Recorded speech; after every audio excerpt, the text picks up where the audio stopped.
అందరికీ నమస్కారం। ఈ రోజు తెలుగుదేశం పార్టీ కార్యాలయంలో సుమారు 52 మంది లబ్ధిదారులకు 42 లక్షల రూపాయల సీఎంఆర్ఎఫ్ చెక్కులు పంపిణీ చేయడం జరిగింది। కూటమి ప్రభుత్వం ఏర్పాటైన తర్వాత ఎప్పుడూ లేని విధంగా ఈ రాష్ట్రంలో వైద్య రంగంపై దృష్టి సాధించి పేద మధ్యతరగతి ప్రజలకు కూడా కార్పొరేట్ వైద్యం అందే విధంగా ఈ రాష్ట్ర ప్రభుత్వం అలా గౌరవ ముఖ్యమంత్రి చంద్రబాబు నాయుడు గారు చర్యలు తీసుకోవడం జరిగింది। దానిలో ఒక భాగమే సీఎంఆర్ఎఫ్।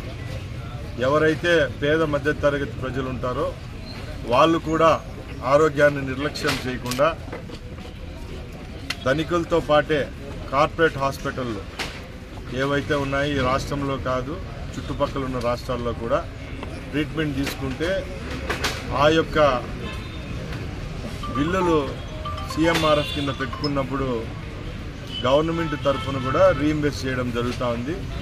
దానిలో భాగంగానే ఈ 12 నెలల్లో మన నియోజకవర్గం నుంచి 6,22 రూపాయలు రిలీజ్ చేయడం జరిగింది। మన తరఫున మన నియోజకవర్గ ప్రజల తరఫున ముఖ్యమంత్రి గారికి ధన్యవాదాలు తెలియజేసుకుంటూ, అలాగే కూటమి ప్రభుత్వం ఏర్పాటైన తర్వాత పేద మధ్యతరగతి ప్రజల కోసం ఏరియా హాస్పిటల్ నుంచి పిహెచ్ సెంటర్లు అయితే ఏమైతే ఉన్నాయో అన్ని ప్రక్షాళన చేయడం జరిగింది। ఎక్కడ మందుల కొరత అలాగే డాక్టర్ల కొరత లేని విధంగా చర్యలు తీసుకోవడం జరుగుతూ ఉంది।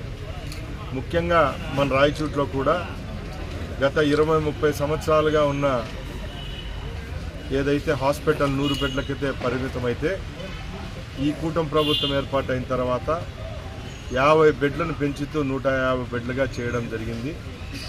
రాబోయే సంవత్సరంలోనే పేద ప్రజల కోసం ఈ యొక్క వెసులుబాటు కూడా కల్పించడం జరుగుతుందని తెలియజేస్తుంది।